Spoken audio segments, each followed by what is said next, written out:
liquidated damages, and that's something we'll cover today as well, just to give you an idea of what that means in the event that you were to give up your deposit for one reason or another. Any other questions? No, Angela was just asking if it's being recorded, so I let her know that yes, it is. Yes, you're being recorded. Mistake number 2, offering. Too little, not enough.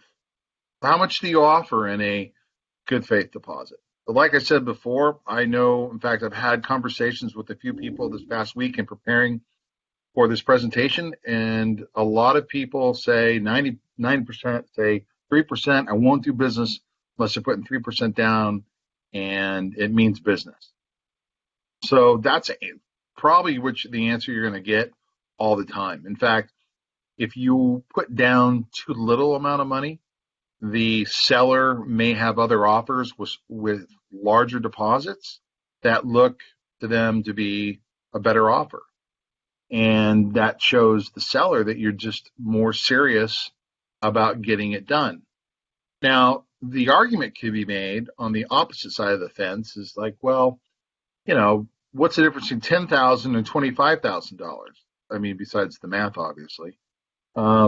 Sometimes the difference is because you're scraping together every last cent you have as a buyer in your first purchase.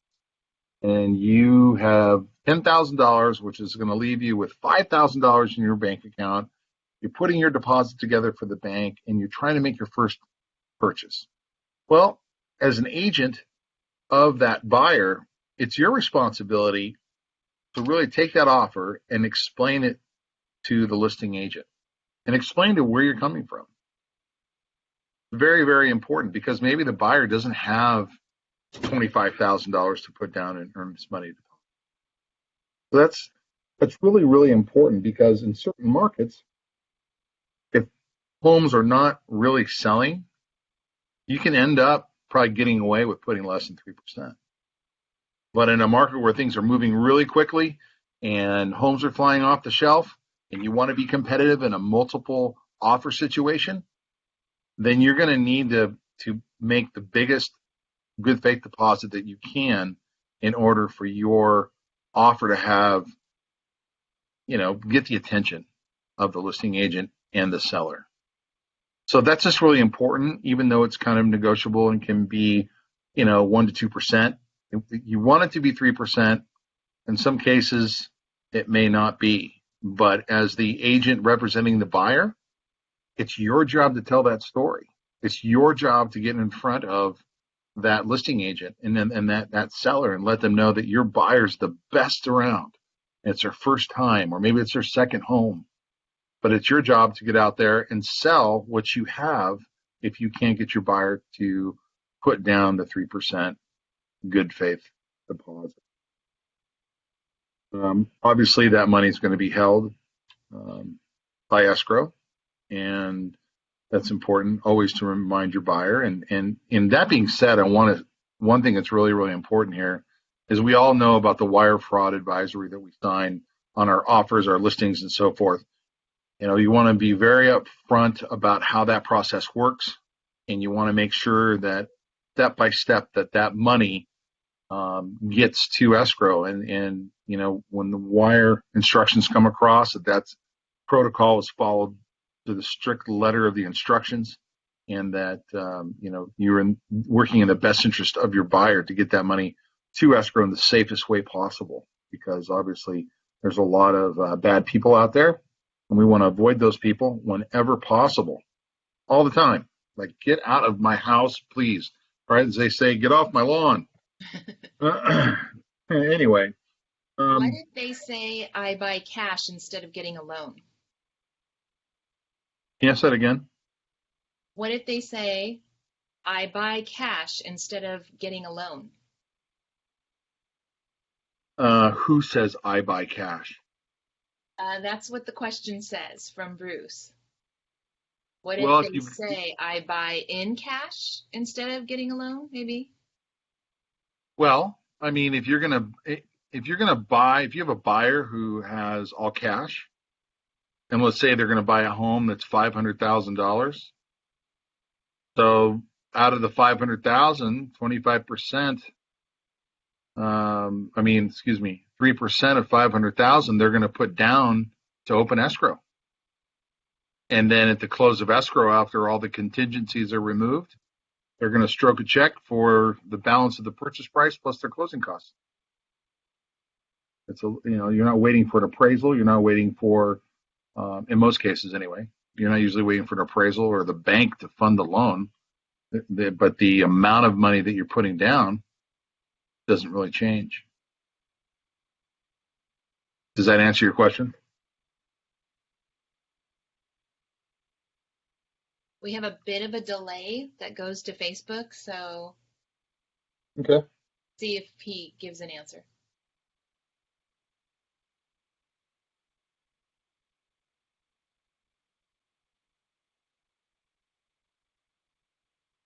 Okay. Courtney reminded everyone, call and verify those wire instructions. Yes, like 5 times. I honestly, what I love to do is to make sure that I have that conversation with my buyers about the money and be involved as much as you can in that process about verifying and helping them. If anyone contacts them about money, wiring, have them call you directly so you can have that conversation and connect them with escrow directly. You want to help them as much as possible because sometimes that's all the money they have, and disaster strikes when that money is sent into thin air. Terrible. Okay. Bruce confirmed. He said thank you for answering that question. Sure. How do you keep track of escrow and wiring instructions while in a transaction? Is that an escrow question? Well, how you keep track of it is that you have contact with escrow to ask them if they received the money. So obviously they usually send out a confirmation. They have to give you a receipt. So they give receipt to the buyer, the buyer's agent. If you have a great transaction coordinator, which you all should have, they'll keep you in line with what's going on, but you should know your dates and when to expect that money to be received by escrow. But escrow will let you know. You give escrow a call and ask them. They'll let you know. Okay, that's it for questions right now, Jason. Okay. Let's also remember that the earnest money deposit is also, it's very, very important that they know that the money they're putting in there is in good faith, and that moving forward in the negotiations in the transaction all has to be done in good faith, and that putting money up to do that, is not really at risk until you become, let's just say, not negotiating in good faith and not performing where you need to be, or if you get into a situation where you've removed your contingencies and they're all gone and you have no more protection for your money, and you decide to cancel your contract, then you're putting it in jeopardy. And even though it's a process of mediation, arbitration, and so forth, you don't want to put your clients in that position. And you want to do everything you can to make sure that they understand that process, obviously is what you help them control to protect their interest in the process and the money they have deposited. Very, very important. Which leads me to mistake number 3, which is removing contract contingencies. So if you've been through a process or not through a process, a big mistake that real estate buyers make with their earnest money deposit is agreeing to remove contingencies that give them wiggle room they may legitimately need. If buyers remove a loan contingency and their financing falls through, they'll lose their earnest money. So what does that mean? Let's say you get a pre-approval, right? You get a loan pre-approval from a banker. That doesn't mean that they qualify for that loan. In fact, not up until the prior to dock conditions and appraisal have all been met? Are you close enough to that contingency removal to be comfortable? Because, obviously, getting that loan funded is the most important part of your process. If you can't get the money, you can't buy the house. And if you remove that contingency and you end up losing the money, that can be a problem. So you don't want to remove any contingencies until you have to, until you're required to by your contract.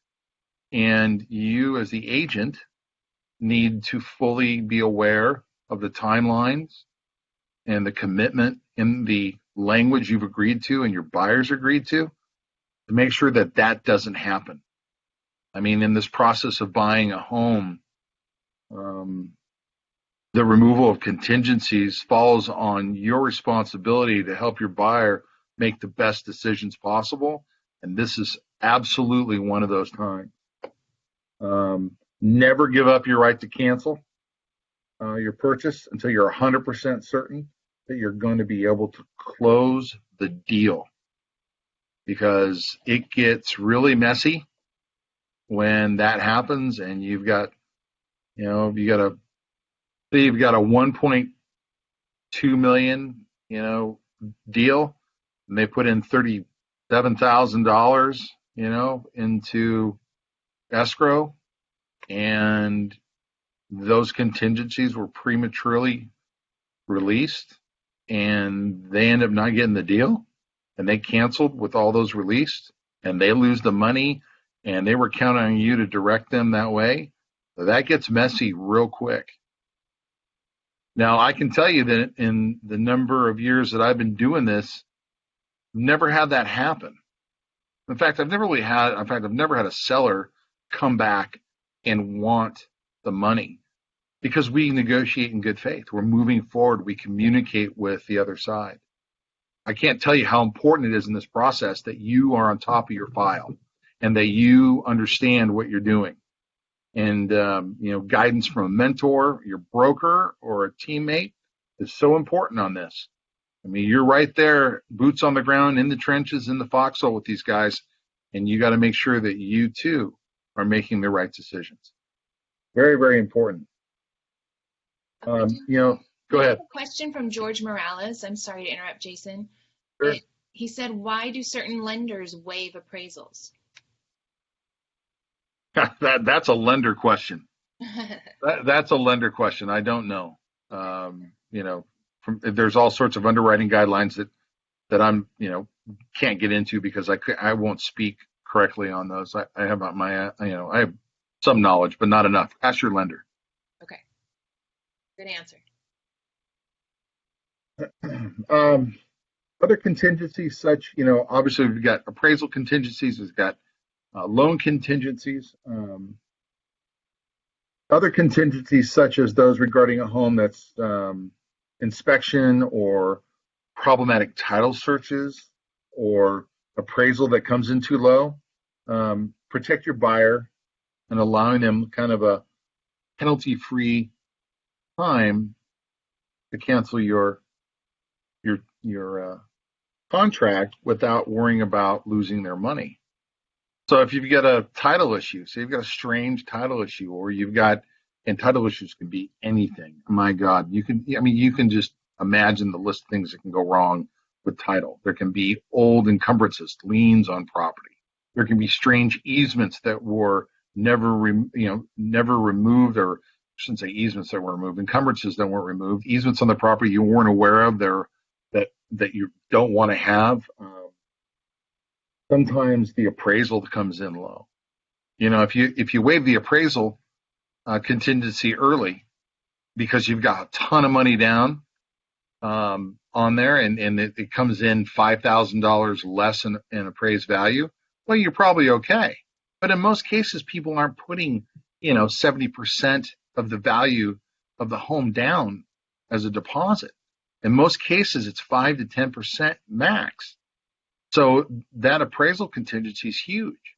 So you want to keep that in place, but you also want to make sure that the lender gets the contract, the purchase agreement, and gets on it, gets them qualified, and gets that appraisal ordered soon.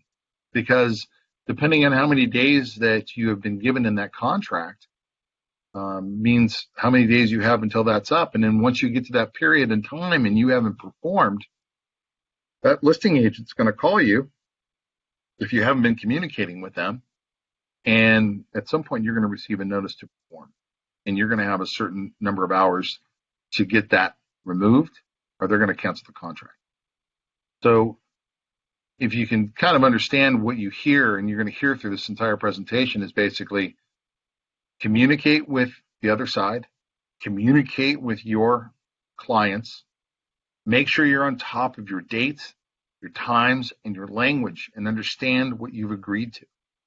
If you have any questions, call your broker, call your team lead, call someone who can help you so that you know that you're not making any mistakes, or maybe you've got some ideas and you'd like to figure out how to solve the problem that you have with whatever it may be you agreed to. Let's stay on top of it. Which is funny, I roll into that. Number 4 mistake, ignoring contract timelines. Listen, when you get into contract with somebody, you've got to have your protocols. And transaction coordinators are the lifeblood of this business when it comes to things. And if they're really good at their job, they'll help you out by giving you the timelines in a summary to understand what's due, when it's due, and how to get it done. Okay? So don't ignore your timelines. If you got 17 days to do something, get it done in 10. You know, if you've got 10 days to do it, get it done in 2. I mean, when you get into a contract, for example, to purchase a home, and you get accepted on a Monday, you should have that home inspection scheduled for that week. You should be talking to a home inspector, or 3 of them, before you get into contract, and see who's available that week, so that you can tell the listing agent, hey, we got the accepted contract, we're opening escrow tomorrow, and our inspection's on Wednesday. But it's the best thing a listing agent can hear. Hey, you're on top of it. I like it. You're moving forward. Maybe I don't have to babysit this file as much as I thought I would need to. And that's really important, because the hard closing date for a contract is really important to meet, because listing agents get really upset when you had, let's say, 12 days to inspect a home and it's day number 12 and you haven't scheduled it yet. I don't care if you're on vacation or where you may be, get it done. Make it happen. Okay? And if you're using a transaction coordinator to help you go through that process, and the fee is $450 for the deal, maybe upper compensation, another $100 to help you while you're on vacation, especially if they're a licensed real estate agent or broker in the state of California. That's really important. But that could help you. It's something to think outside the box and leverage the people you work with and your team. So stay on schedule, and this means careful tracking of how long you have to terminate the contract for valid reasons. Those are huge timelines. You got 21 days to get your stuff done. That means you got 21 days to cancel this agreement. Very, very important. Huge. Stay on top of it. Any questions so far? No new questions. Like I said, there's a little bit of a delay. Let me see if anyone posts any.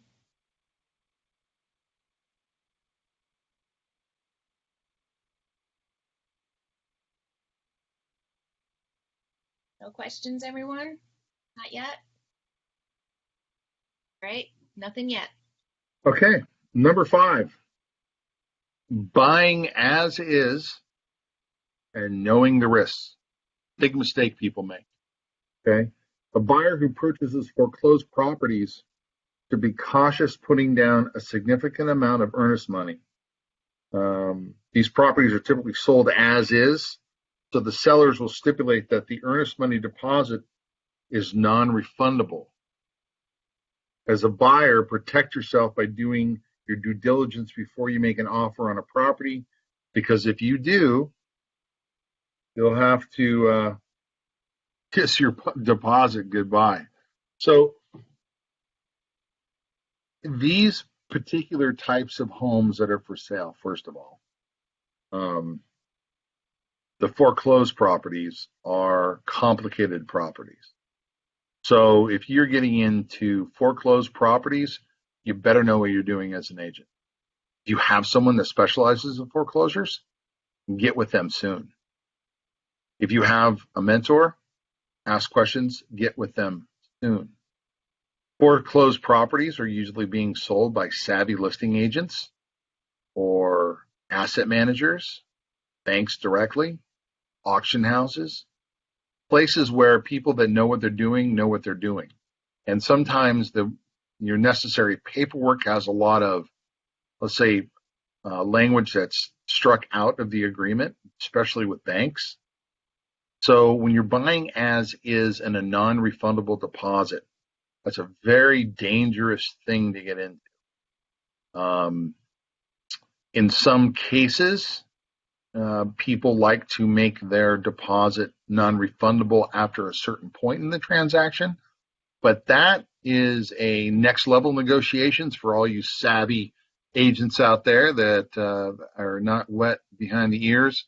It's definitely something that you've been a part of and done before, but for you guys that have never done it before, that's an area where you need some expertise. That's an area where you need someone who's done it before and understands what you're trying to accomplish. But for the foreclosed properties, people that are making you go non-refundable, people that are listing agents that are putting you in a spot where you've got a short period of time to do things or the money's non-refundable quickly can be a problem. The California, they don't permit you to make deposits kind of a forfeiture for penalty or anything like that. So you can't do it that way.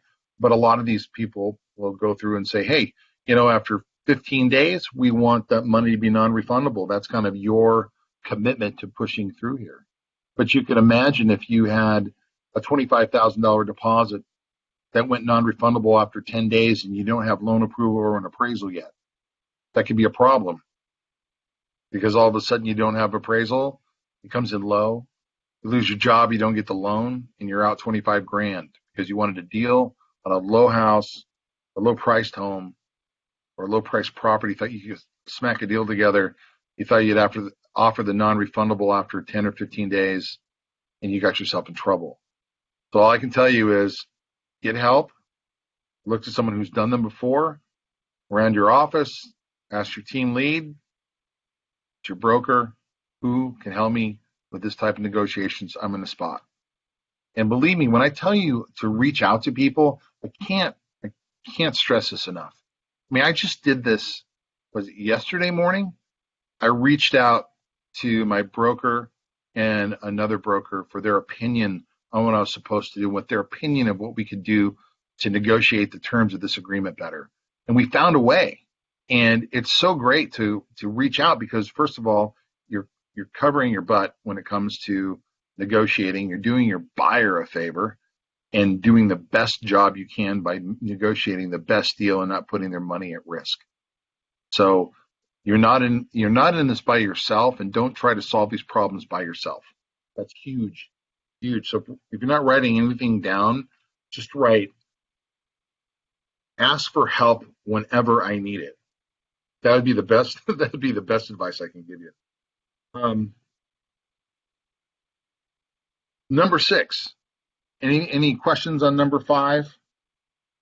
Nope, no questions. Okay. Number 6 is what they call blindly voiding the contract. Okay. So what that means, I'm going to read my notes from this because it's very, very important that you. When a sale falls through, both buyer and seller need to sign a document voiding the sales contract.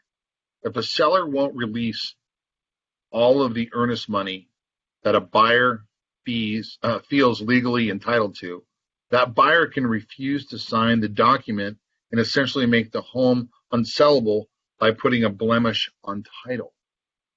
In other words, buyers should never ever sign this contract unless they're sure that the real estate seller's broker or title company will give them back all their deposit that they deserve. So when it gets into that situation where the contract falls through, This is when you get your broker involved. Okay? You get your broker involved, you get your legal team involved, and you make sure you're doing the right thing. Because, as this class is all about the good faith deposit, this is about money. And it's basically designed to be there for the buyer to show the seller they want to buy it. But in the event that things fall through, this is all about protecting the buyer and making sure that they don't lose their money. And in this particular case, this business, the California Association of Realtors, our forms are all designed to protect the consumer. The process itself is designed to protect the consumer. So whether it's a seller or a buyer, it's designed to do that, whether on the listing side or the buy side. So don't sign these contracts blindly. Something falls through, raise your hand, look down your notes from this lesson today and said, oh yeah, ask for help whenever possible. I remember that lesson. Great advice. Okay. Number 7, I like this one. This one I like a lot because a lot of people do this and it's a mistake. Impulsively purchasing a home that's not a good fit. Okay. Sometimes people get swept away by the cool features and the home itself inside. But maybe there's some things about the neighborhood that aren't so great. Maybe the kitchen isn't functional, but the hot tub is fantastic, right? You need to really, really make a good decision with your buyer. Buyer needs to make the decision that you're 100% serious about buying the home before making the offer. Because if you're just kind of like what they call 1 foot in, it can become a problem down the road. Especially if you're talking, in California, we're talking big bucks. Condos are 400 to 500,000. And I think that people blindly just want to buy something. Oh, we got to get in. We got to get in. And they find out at the end of the day that they bought the wrong house. Maybe the square footage is too small. Oh, we can just live with that. We'll be okay. Especially first-time home buyer. It's important to take them through that process to understand that you're going to be living here for at least 5 years, and you've got to be able to live with the square footage. And if the square footage is a real big problem come day 5, after they close, you want to make sure that they're fully committed and they know for the right reasons that let's say the hot tub soakability for them is a 10 and the functionality of the kitchen is a 1 and it's okay. Well, that's fine. I like my house because my hot tub is rad. Okay, perfect. But you're 100% in, right? Yes. Okay, good. Because I soak in my hot tub more than I cook. Great. But you got to make sure that they do it and they don't do it impulsively just to get into escrow. Okay? The reason that's important in this class is because you don't want them backing out. So can you imagine, over the mistakes we've already kind of gone over, you're not 100% in. You're not paying attention to the guidelines and the timelines, right? You're not knowing the risk of the purchase. You've removed contingencies too early because you're so excited to get this thing done. The appraisal doesn't come in, and it's $40,000 less than the purchase price. They only have 5% down. They don't have any more money. They're all in. They got $25,000, all they could put together to deposit, and they bought a house they really don't like, and now it's undervalued, and they have to borrow money from a relative to make up the difference. It's really, really important because it can go sideways really fast. So take the time to look at all those homes, go through the process of elimination so that you know that once they get into that purchase price, once they get into that process, that they see themselves there and that the functionality of the kitchen, albeit a little old and not relevant, isn't as important as the hot tub or the shower or the fireplace or whatever bell or whistle really gets them moving and sold on the home, because it affects everything else and puts everything else at risk. Okay, anything else before we get to number 8? Any questions? No, maybe at the end this would be more applicable. Could you rattle off number 1 and 2 again?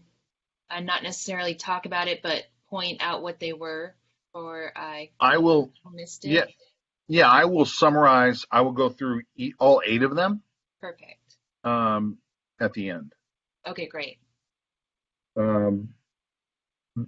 This is an interesting one, and this one hopefully you don't ever have to experience.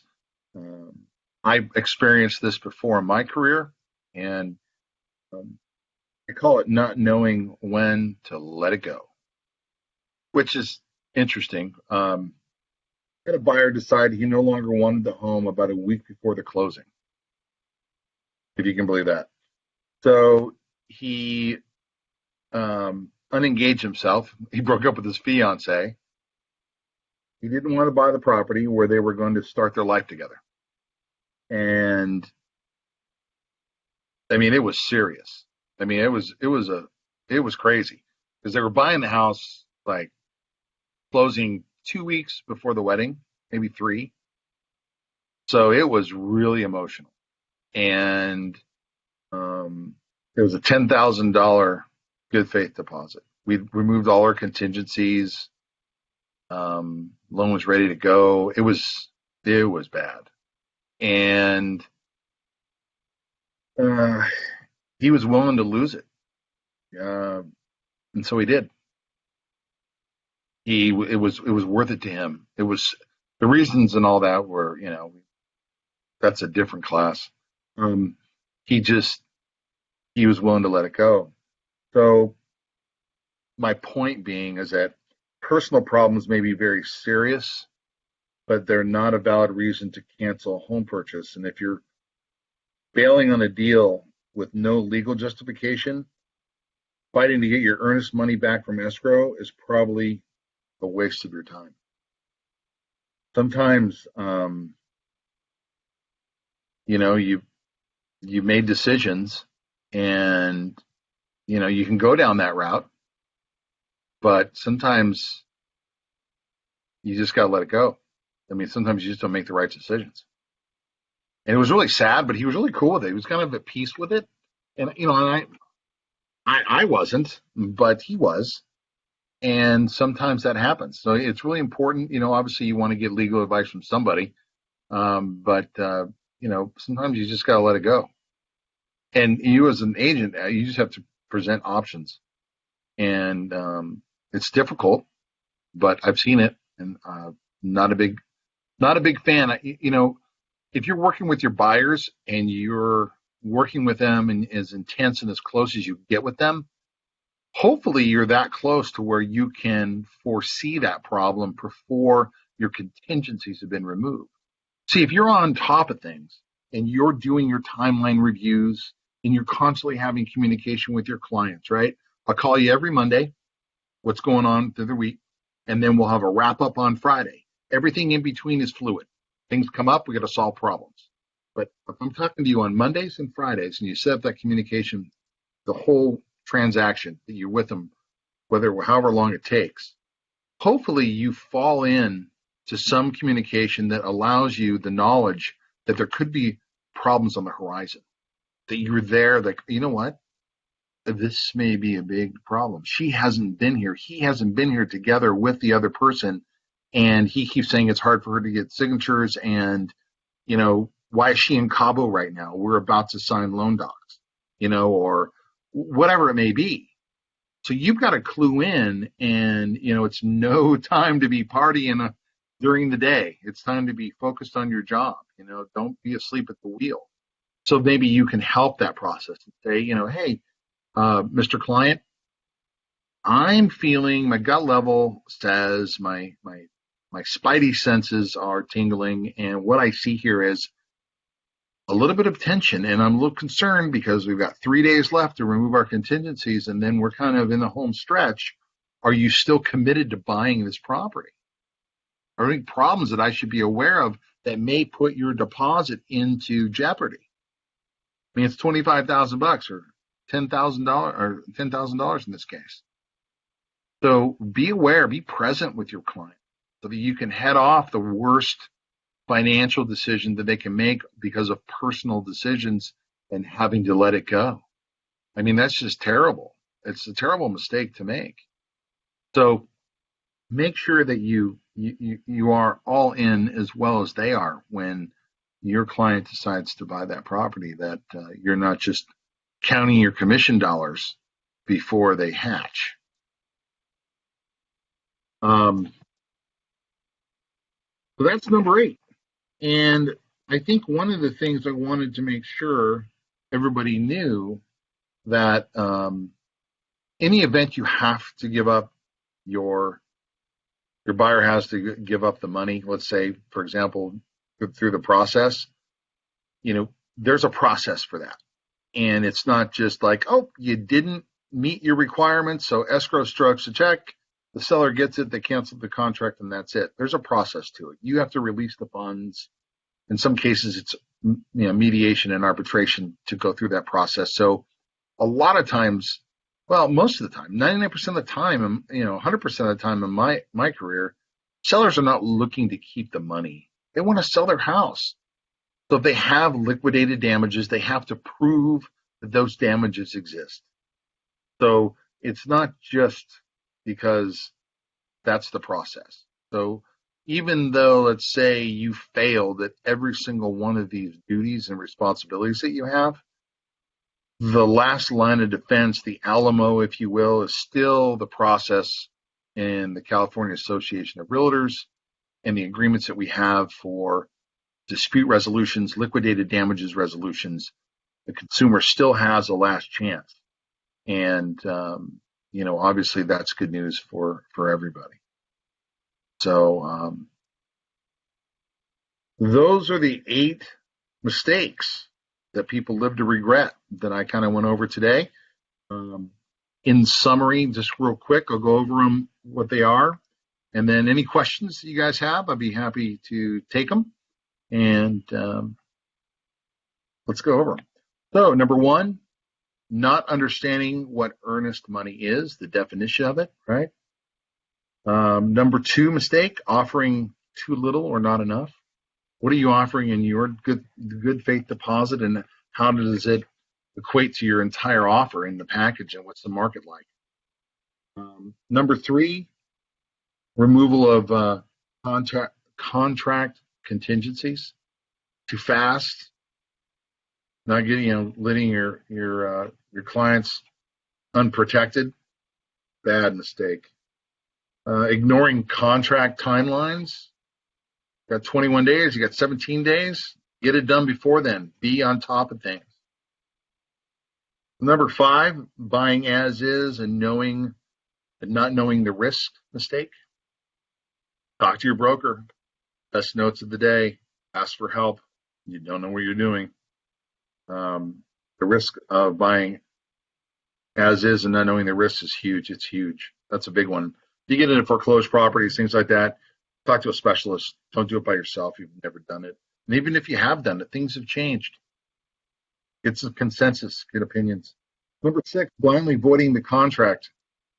Just don't sign and give your life away. Don't give the money away. Like I said, the Alamo, the last line of defense is still the agreement in which you signed, and you have to sign away the money or sign away the deal. Don't do it without good, sound advice and helping your buyer. Big mistake that people do is just sign it off and hope to God it all works out. It doesn't work that way. Number 7, impulsively purchasing a home that's not a good fit. You want your client to be all in. The hot tub example, the dysfunctional kitchen and the awesome hot tub, right? Make sure they're in. It doesn't matter why. Just make sure they're in for their own reasons, so that they don't want to pull out of the deal at the wrong time and put their good faith money at risk. And then number 8 mistake, not knowing when to let it go. And so, make good decisions, be there for your clients so that you're involved with the whole process, so you know what's going on. If you have enough conversations with your clients, eventually they're going to tell you exactly what's going on, because this is an emotional decision. And even though money in itself has no emotion, emotion is attached to money all the time. And for goodness sake, if I got $100 in my wallet, I'd like to keep it. I want to keep my earnest money deposit as well. So that's the short and sweet of it. That's all the hype on earnest money and the deposits we make for transactions. Who's got a question? I don't see any questions yet. Angela McLeod says, Jason, you are the best, all caps. Hey, thanks. Yeah, still, I don't see any questions.